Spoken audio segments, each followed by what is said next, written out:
Welcome once again to the We Are Done Dying 4th edition, the History edition, the Black and White edition, and some folks say they're colorblind. So we've taken the colors out of this edition, and hopefully those that claim to be colorblind will be able to see the colors even without the colors. This is Reverend Amari Bernard Hooker, and I hope you learned something. I hope you gained something, and I hope you understand something differently. God bless you.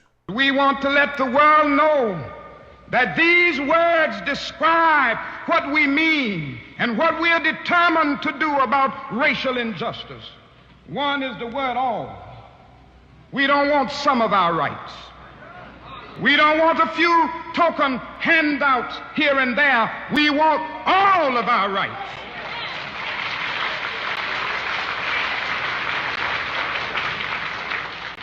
The other word is here. There are some people who say that we need to go back to Africa. And then there are some others who tell Negroes in the South to leave the South. You can't be free, so get out. But down in Alabama and Mississippi and Georgia and South Carolina, we are saying something else now.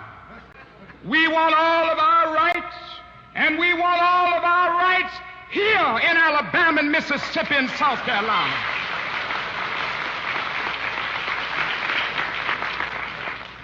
And then there's a third word. It is the word now. We are not willing to wait 100 years for our rights. We are not willing to wait 50 years for what is ours on the basis of the Constitution of this United States and the authority of God Himself. No, we are not willing to wait another 25 years for our rights. We can hear voices telling us to slow up. We can hear voices telling us to cool off. Our only answer in calm, patient terms must be that we have cooled off too long, and if we keep cooling off, we'll end up in a deep freeze. We must go on and say,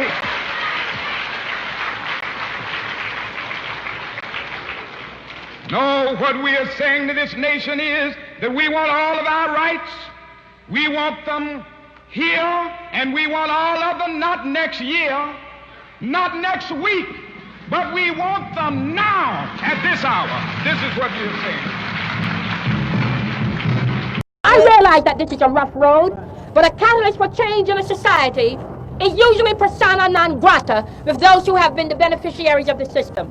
A catalyst for change has to be able to withstand the insults, the humiliations, the abuses, and the slurs.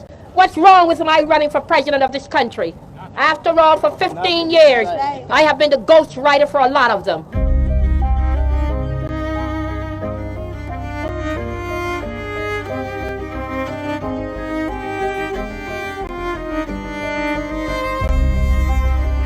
Do you think America is ready for a president that is both black and a woman? America hasn't been ready for a lot of things. America wasn't ready for the tremendous civil rights movement that resulted in the Voting Rights Act that gave the black people of this country a great deal of freedom in terms of what had been denied to them. America wasn't ready for a Catholic president, they say. We will not know whether America is ready for me or not until the people of this country go to the polls and make that decision. This is a challenge. But I think what is even more important than whether or not America is ready for me as a president is to begin to prepare America for the fact that it is time that other peoples in America besides white males run for the highest office in this land. It's a preparation for the atmosphere to bring about the realization that someday blacks will lead this country, that someday women will lead this country. That's what this is all about.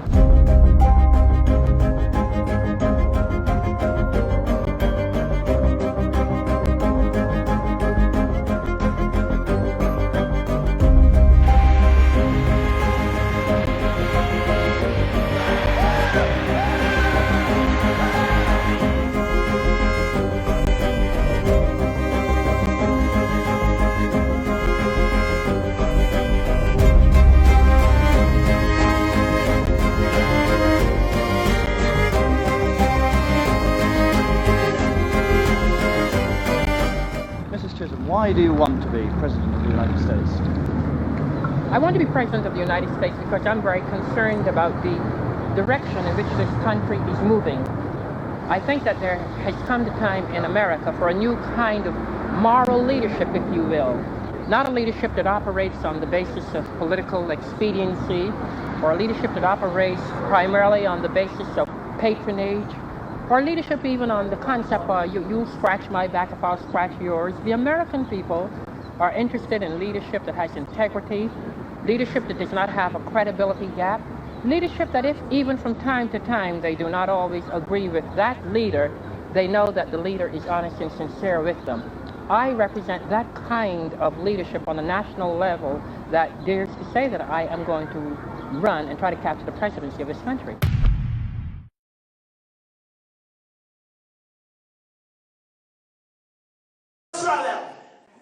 Come on, come on, come on.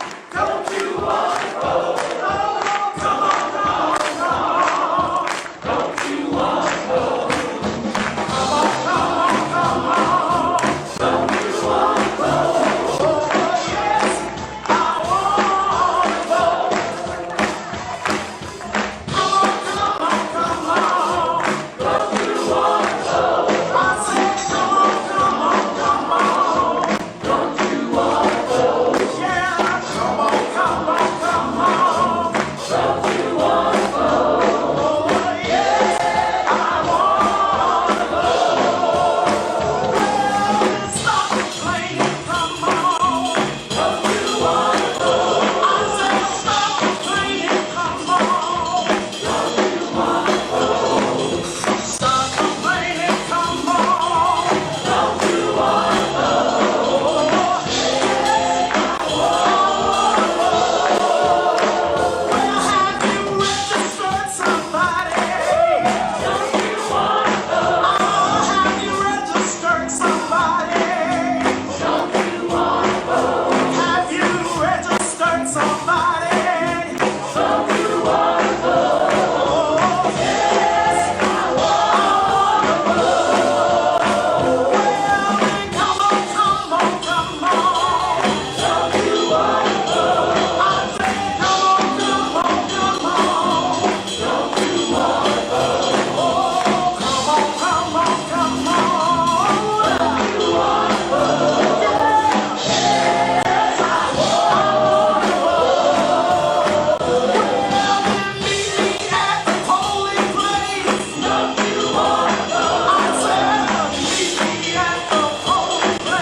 What most discourages me as I listen to Christians talk about race today is the fact that so few understand that racism never goes away. It just adapts.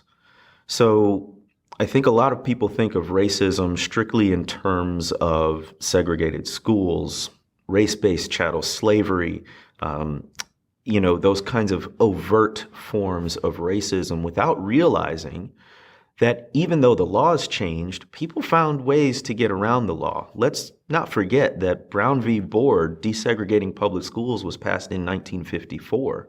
But for the next decade and a half, people found ways to prevent African Americans from going to previously all-white schools. And it took other court cases, for example, Alexander v. Holmes County in 1969, that put an exact deadline of January 1970 for the desegregation of public schools for it to actually begin happening. And then even after that, folks said, well, we still don't want to go to school with people of a different race. And they started forming their own academies and their own schools. And so this is a manifestation of the way race never goes away. It just adapts to new conditions. So it's a movement from slavery, the most overt form of racism, to laws that institutionalize segregation, which we know as Jim Crow, to now what some would call de facto segregation, which is never inscribed in words. It doesn't ever have to use black or white or race or ethnicity. And yet still, people are segregated. Our schools now are still segregated. Our churches now are still segregated.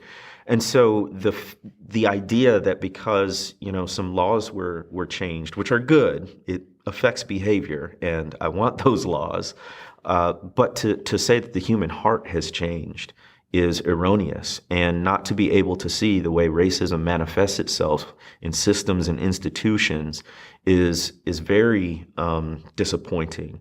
One other disappointing aspect I'll point to is the desire for some Christians to withdraw from culture.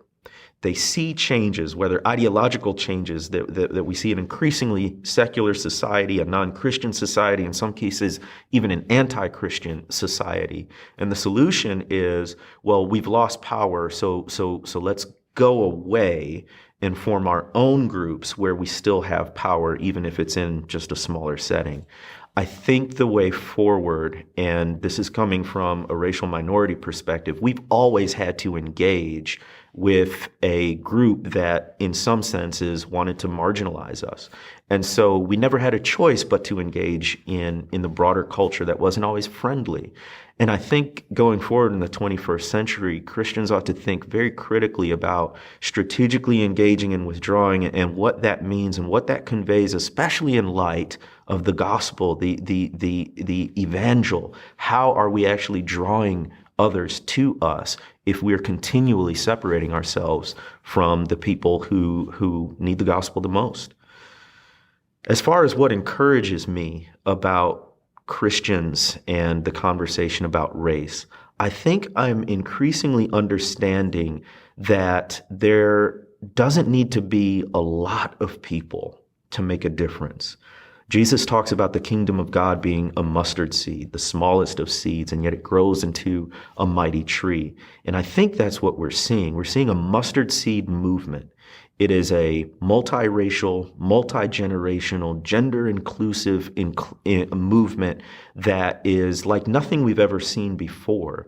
It has staunch biblical principles, historical, orthodox biblical principles guide it, and yet it's very much a 21st century movement that stands in solidarity with all kinds of different people groups.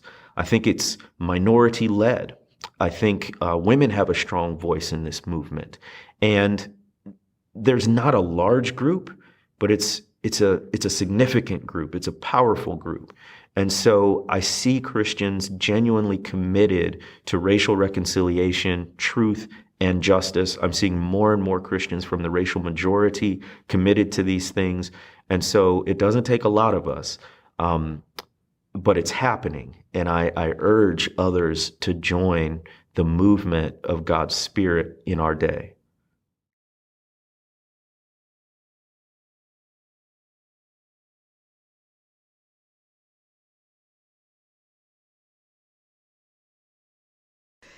During this period of the 60s, the civil rights movement realized great gains. And African Americans began to express the feeling that black is beautiful. How did you incorporate these messages in your classroom instruction? I mean, the story of this child is one. Yes.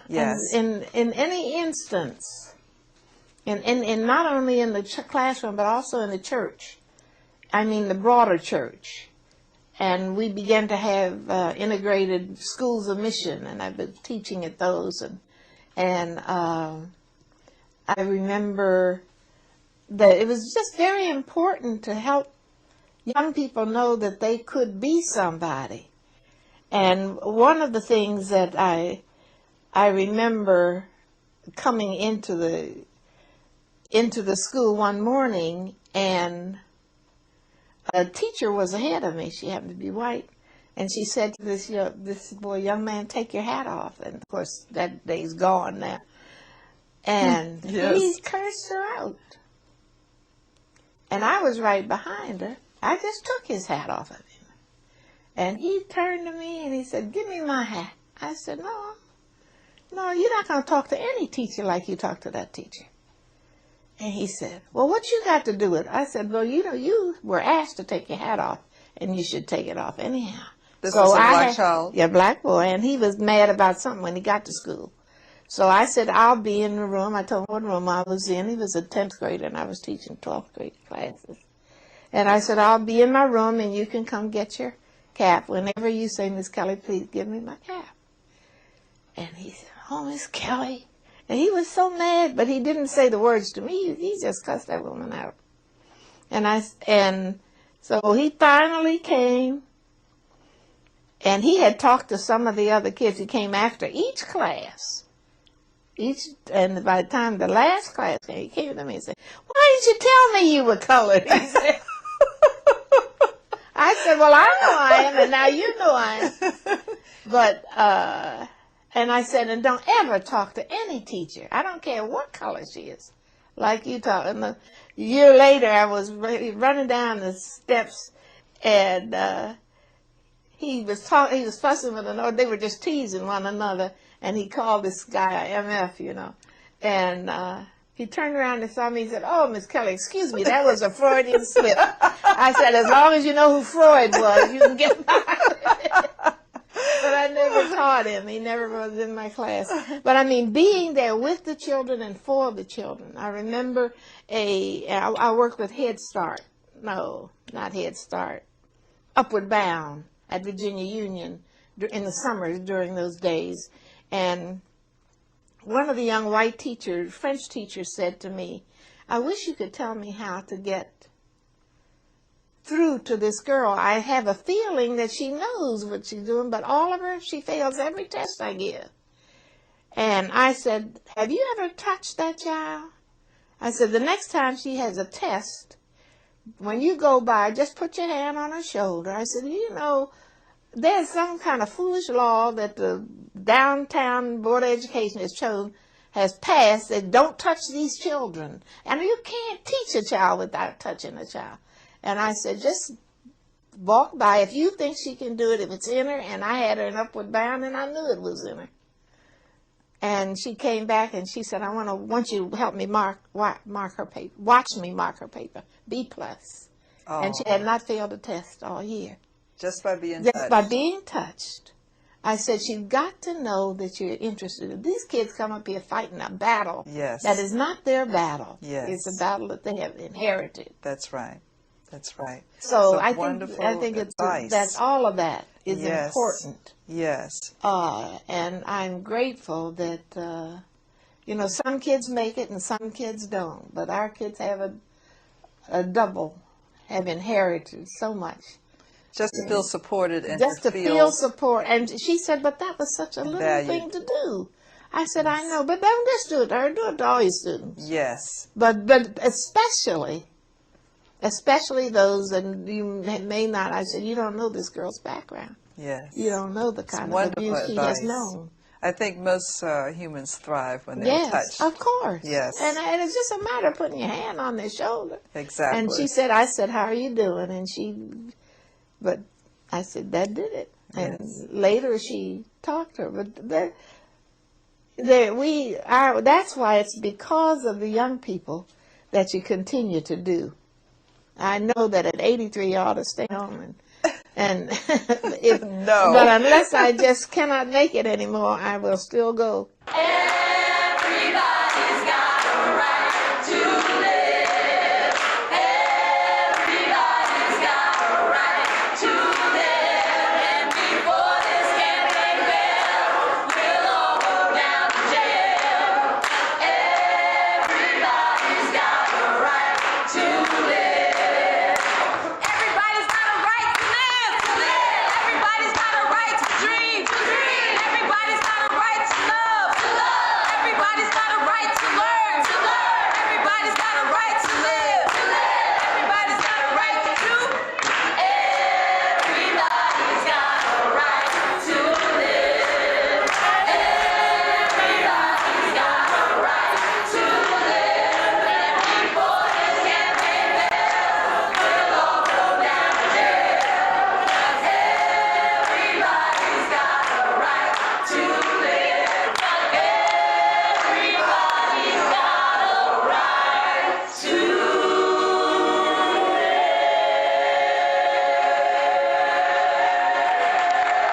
They put their club upside your head and then turn around and accuse you of attacking them. Every case of police brutality against a Negro follows the same pattern. They attack you, bust you all upside your mouth, and then take you to court and charge you with assault. What kind of democracy is that? What kind of freedom is that? They attack the victim. And then the criminal who attacked the victim accuses the victim of attacking him. This is American justice. I'm terrified at the moral apathy, the death of the heart, which is happening in my country. These people have deluded themselves for so long, they really don't think I'm human. I base this on their conduct, not on what they say. And this means that they have become, in themselves, moral monsters.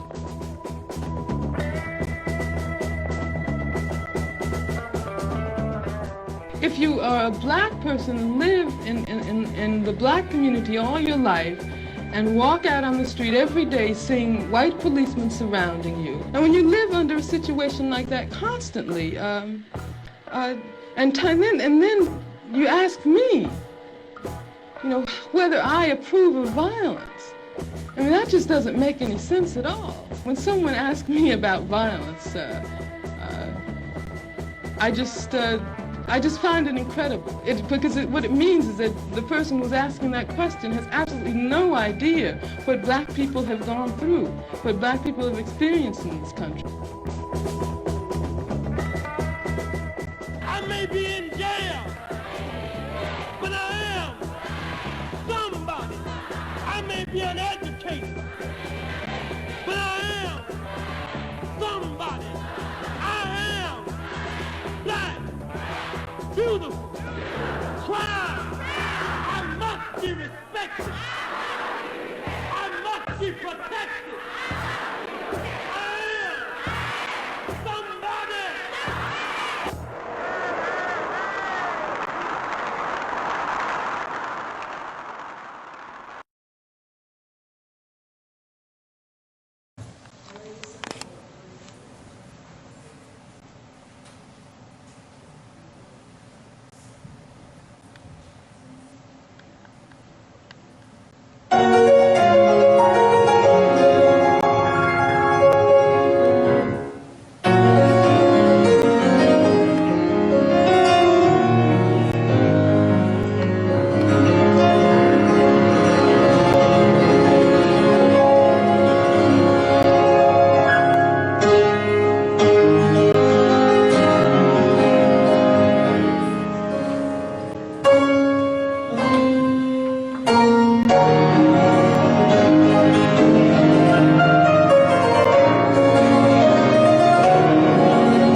Hundreds of years of coercive labor had left the freedmen unprepared and unequipped to survive. In his autobiography, Up From Slavery, former slave Booker Taliaferro Washington recounts the ambivalence of emancipation, saying, "The great responsibility of being free, of having charge of themselves, of having to think and plan for themselves and their children, seemed to take possession of them." Emancipation was followed by a period of Southern Reconstruction. Certain aspects of African American life did improve, but by the early 1880s, Reconstruction had lost federal support. When the Northern Army pulled out after 10 years, then we went right back into what's called post-Reconstruction and a kind of quasi-slavery and the renewal of terrorism. Surrounding this chaos, one major question plagued the nascent black intelligentsia: how to lead the formerly enslaved African American. The Atlanta Cotton Exposition of 1895 brought one of the earliest and most prominent answers to this question. Booker T. Washington delivered a speech to a predominantly white audience.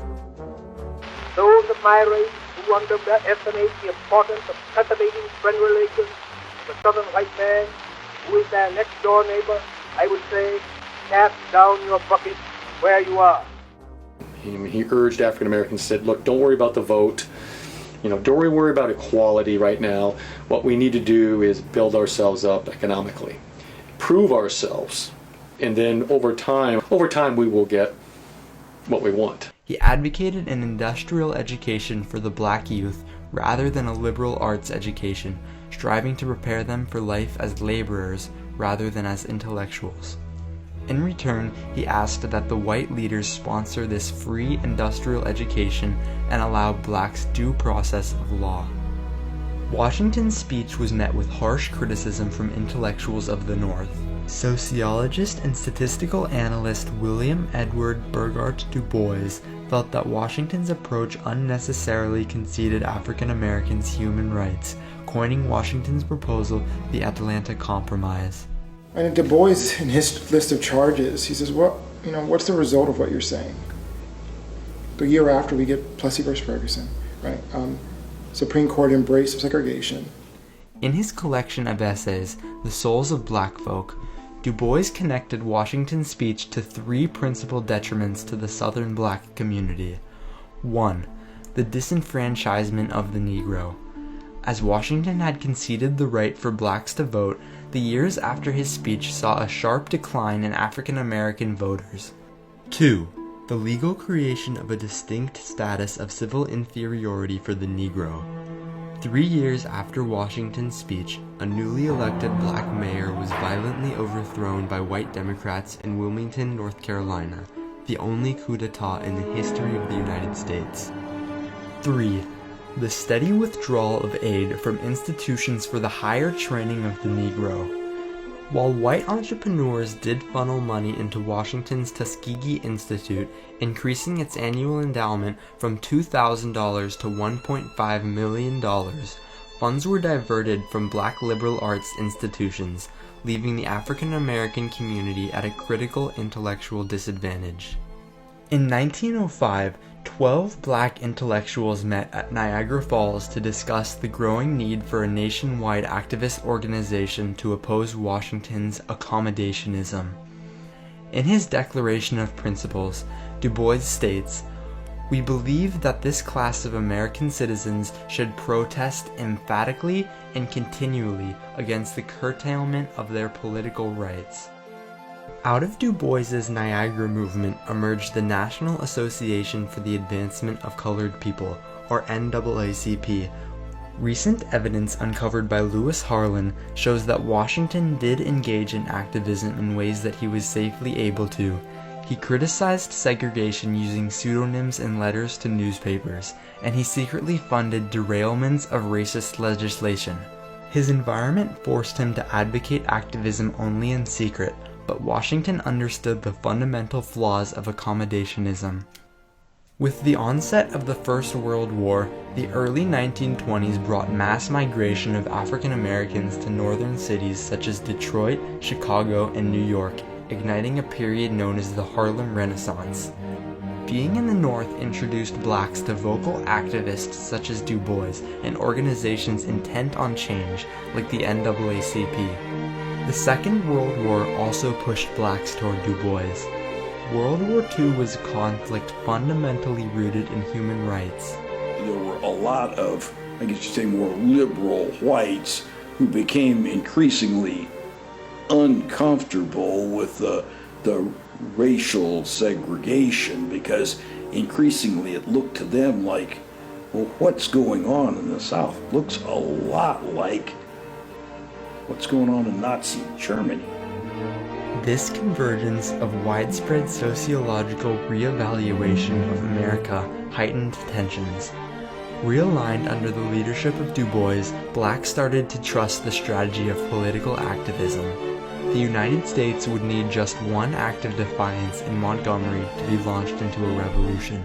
The day after Du Bois's death, His impact on the civil rights movement was recognized at the March on Washington. It is incontrovertible that at the dawn of the 20th century, his was the voice that was calling to you to gather here today in this cause. Tactics of the movement's activist leaders proved the antiquity of Washington's accommodationism.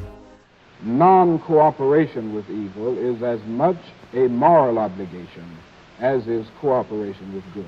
They have begged the white man for freedom, and anytime you beg another man to set you free, you will never be free. These leaders organized sit-ins, boycotts, freedom rides, and other forms of agitating protests. People say violence doesn't help anything, or like it's a non-violent protest. People often ignore those. If there's a fire, then people pay attention. That's what Dr. King found. If there was a calm protest, no one watched.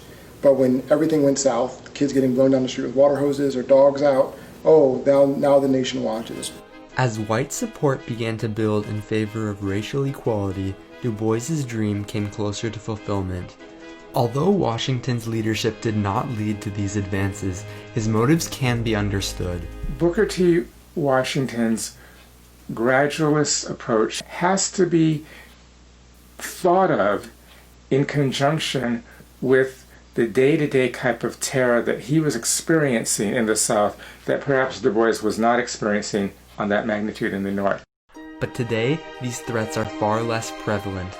To foster a generation ready to combat injustice, the youth must be motivated to take action. And trying to inspire another generation of young people to get out there and push and stand up and speak out and get in the way the same way that my generation got in the way. Get in trouble. Good trouble, necessary trouble.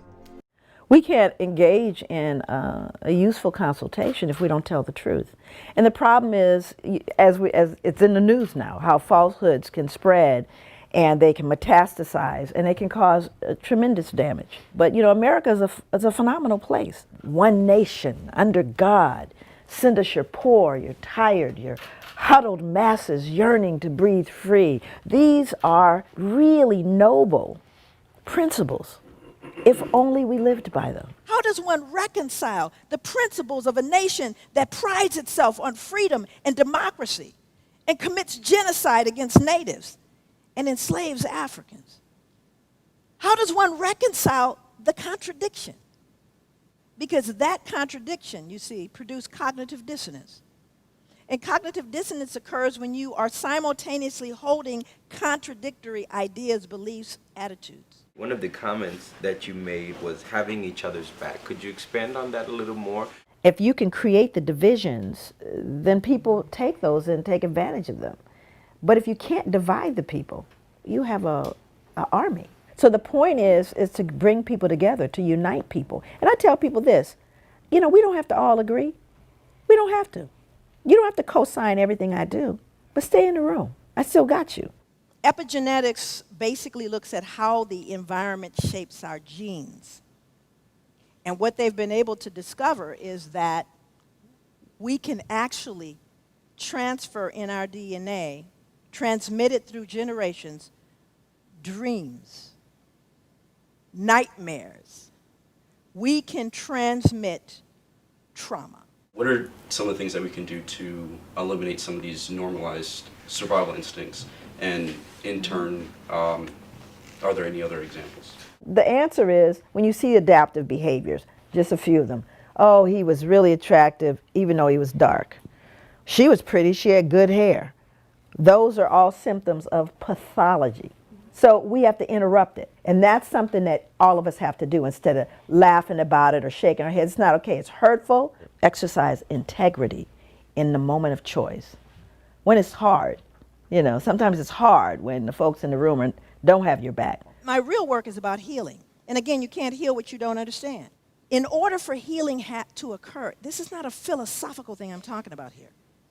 This is the whole being has to heal.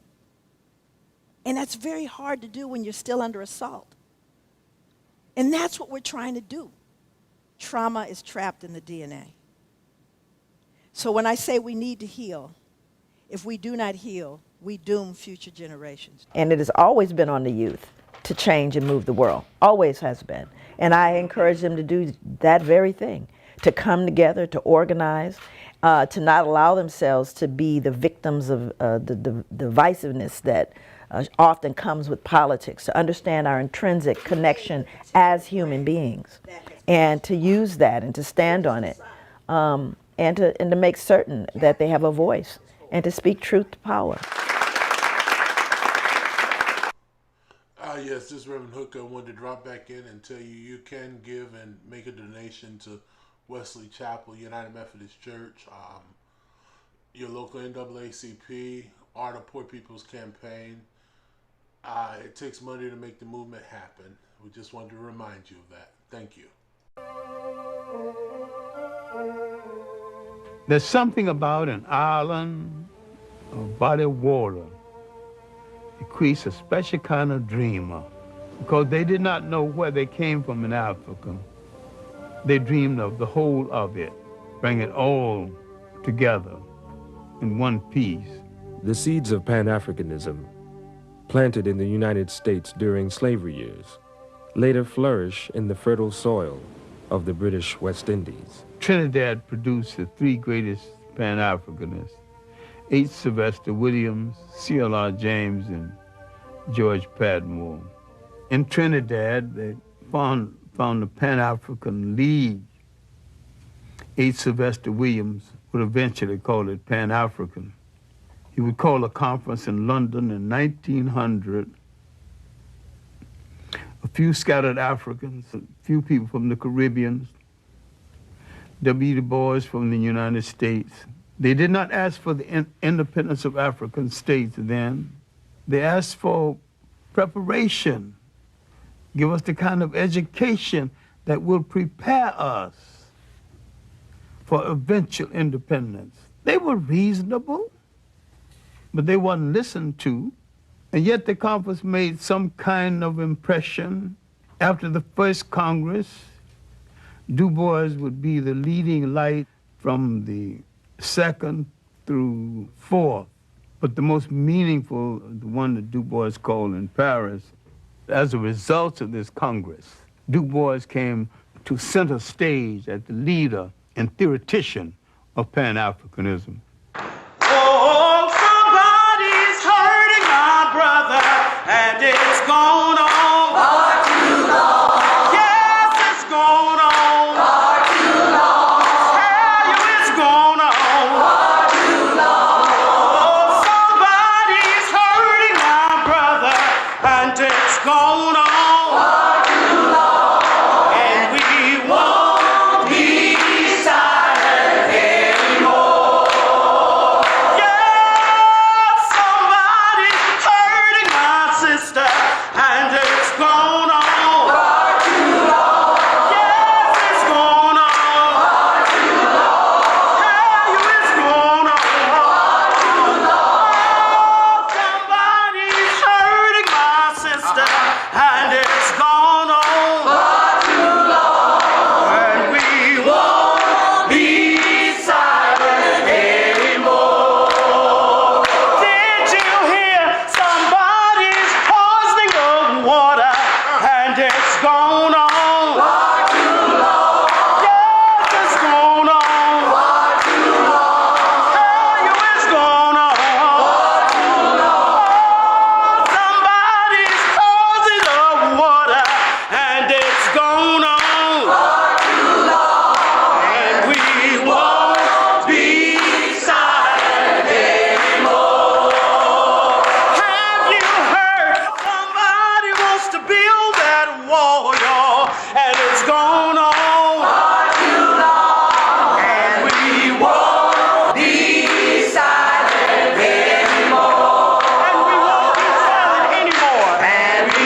Martin Luther King Jr. was jailed once in Birmingham, and he said he turned to his white jailer and said, you know, you and I aren't that much different.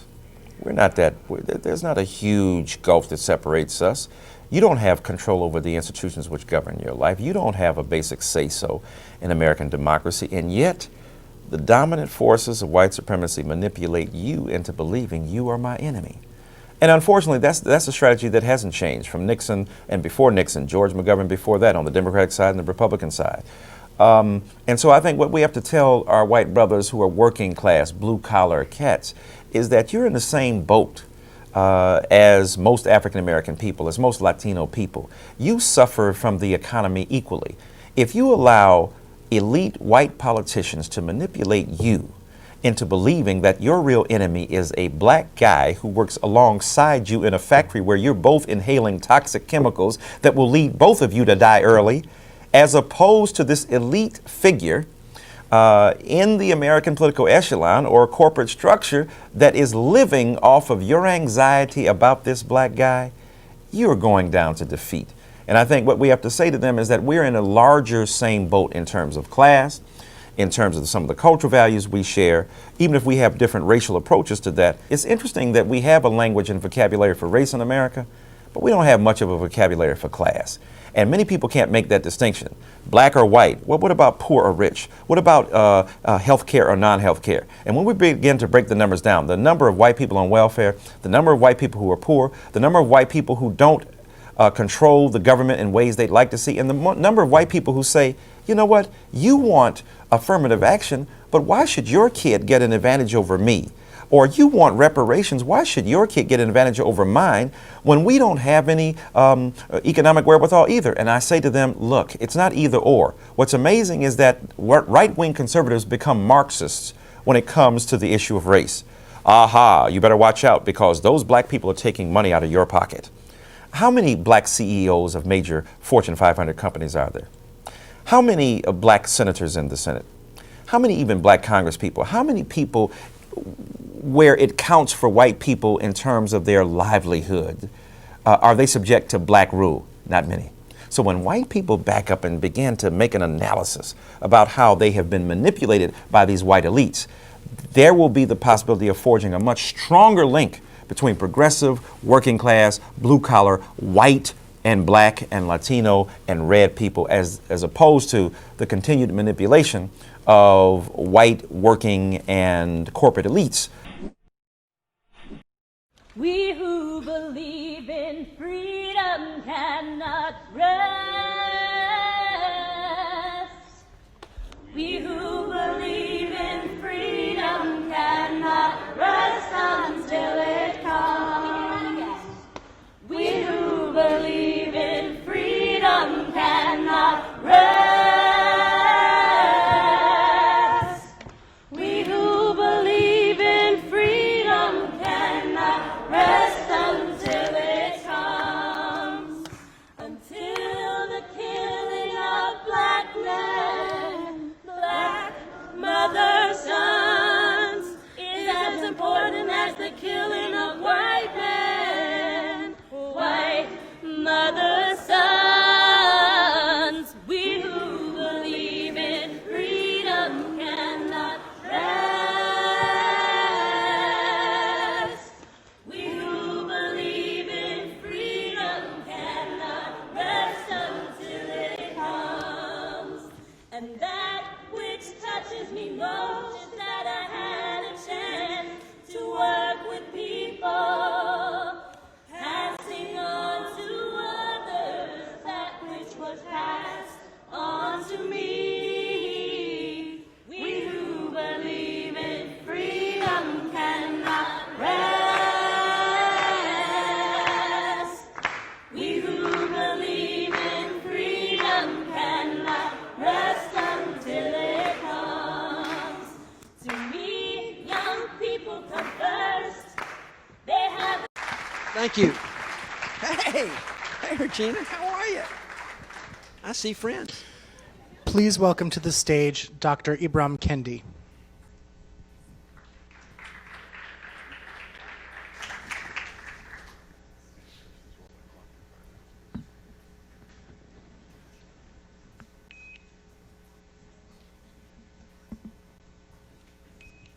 afternoon, everyone. Thank you, Cap, for the invitation to speak very briefly about race in America. So we conceive of this issue as quite complex, right? We understand it as complicated. We argue about it constantly. We imagine it is difficult to understand the problem, difficult to really settle on a solution. Well, I disagree. The race issue is quite simple. What makes the race issue complicated is us, is our shifting ideologies and self-interest, our false and fixed understandings of history, of scientific data, of what we see. We cover up the race issue. We make it elusive.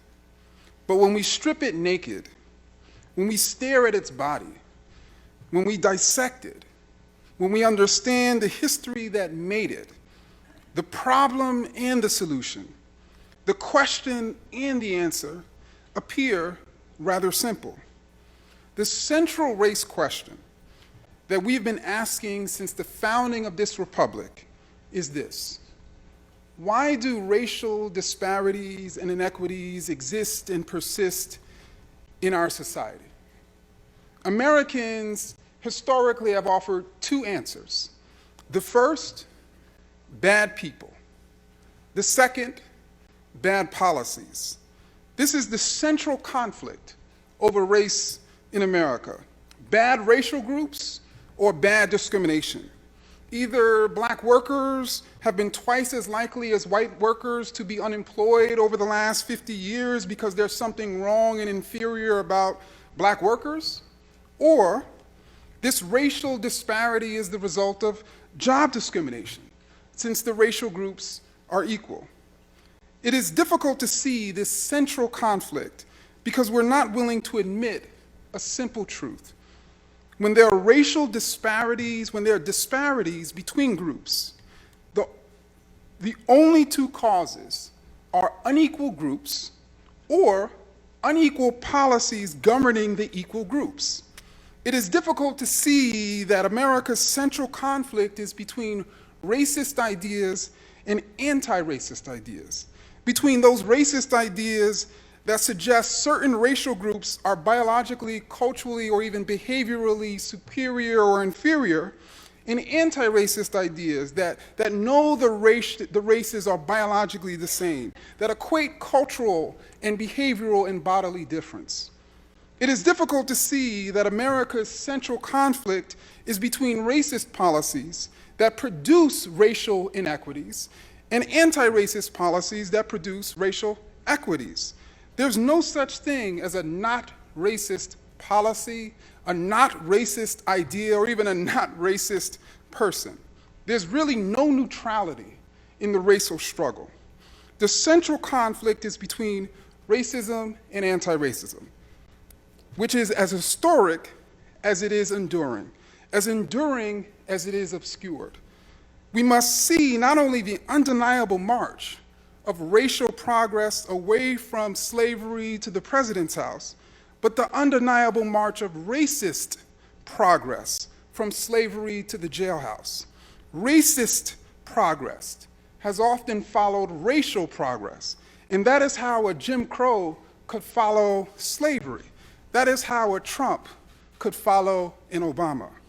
It is hard for us to see this dueling history because we have misidentified the parents of racism as ignorance and hate. I used to think that ignorance and hate caused people to produce racist ideas, and these people with racist ideas produced racist policies. But that was my ideology thinking, not historical evidence. History shows quite the opposite. Racist policies leading to racist ideas.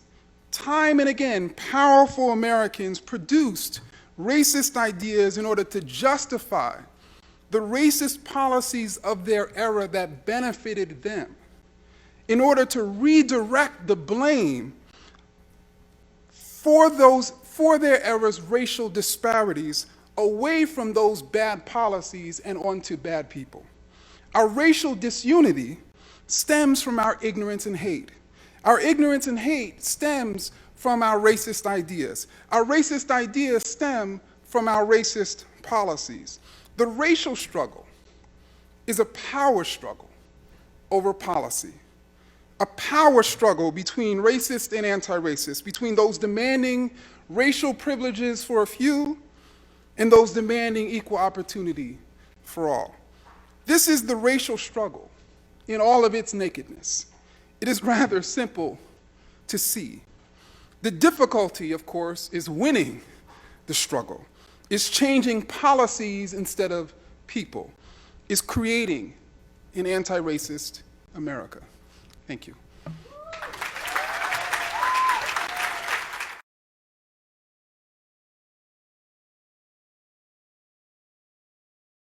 Let me tell you about this country, this democracy that is a great democracy, this country that is a great country, but it has a long way to go to fulfill its own values, a long way to go to fulfill its own espoused mission. That is, in this country, you can go to school and you can get to the highest level of education, which I attained, a PhD. And a few weeks ago, I decided, because I work hard every day, I decided to take my good earned money and buy myself a nice car. So I'm in my car, in my good, hard-earned money car, and then comes a blue light in my rearview mirror.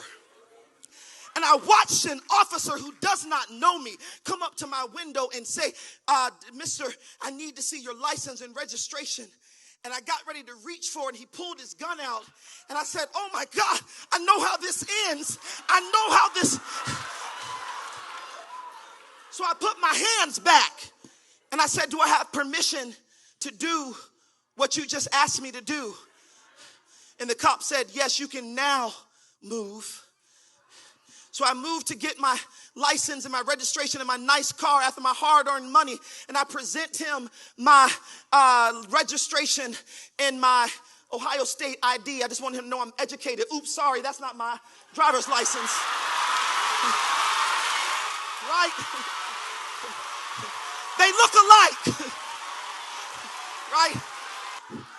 He said, do you know why I stopped you?" I said, "No." He said, "Because you don't look old enough to drive this car." Sounded like a compliment. But then I had to remind him in my head, not out loud, y'all, in my head, that in this country, after you get a driver's license, you're free to drive any car, so long as you can afford it. Let me tell you something. When you are mistreated, deemed guilty before you are innocent, and oppressed by that form of unbridled, misused power and authority, it is infuriating. It is offensive. It is enraging. So what do we do to help the young black men? I'm going to say the number one thing, if you're going to teach them anything, teach them literacy, teach them numeracy, teach them vocabulary, teach them history, teach them political science. But listen, teach them how to control their rage. Don't deny the rage. It's there in the pinky toe and it climbs all over. But teach them how to control it. How do I control it? How do I channel it? How do I redirect it? Because the word rage means violently angry. But I love the second definition of the word rage. The second definition of the word rage is impassioned enthusiasm. You got to teach them that there's something inside so strong. Tell them, I know you can make it. I know it's rough sometimes. I know it's unfair how police officers treat you, how some teachers treat you. But to control and redirect that rage is the first point.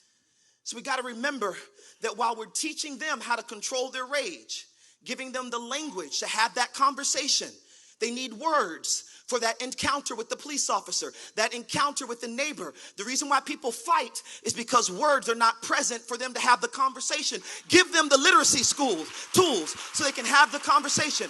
But teach them rage is natural. Rage against this thing. Rage against inequality. But control it in the face of authority that can take your life. Because the end of the thing is we want them to live. And while they're doing that, we're going to deal with this legacy of racial inequality. We're going to deal with the police officers who are bad cops, because not all cops are bad cops. Just like all first-year white teachers are not bad teachers. That's what you got to give young people, is the ability to use their mind. Because if we can ever free their mind, the rest will follow. If we can free their mind, their hearts will follow.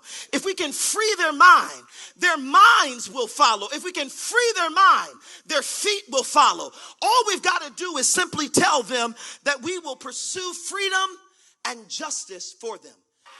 But we got to pursue freedom and justice not just for black people, but pursue freedom and justice for Latino folks. Pursue freedom and justice for Native American people. Pursue freedom and justice for gay people, for GLBT folks, for poor people, for rich people, for tall people, for short people, for poor people, for people who don't have anything at all, for first generation people, for welfare mothers, for everybody. Freedom and justice for all. Thank you.